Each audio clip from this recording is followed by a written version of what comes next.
What is up? Welcome to this video. In this video we are going to understand Django migrations. So what exactly are Django migrations? Software engineering concepts. In Python, Django migrations actually serve as a version control for your database structure, automatically synchronizing your models with database tables throughout your application's lifecycle. And each migration represents a specific schema change, creating tables, modifying fields, or establishing relationships, enabling database evolution while preserving existing data. We'll look at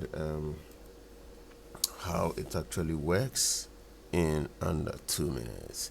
So Django migrations actually follow a simple two-step process to track and also apply database changes, and you have to run make migration to generate migration files from model changes, and then execute migrate to apply these changes to your database. Migration files stored in each app's migration folder are tracked in version control, allowing teams to replicate database structures across environments. So that's it for the Django migration framework concept. Now that you understand, go and perform some migrations.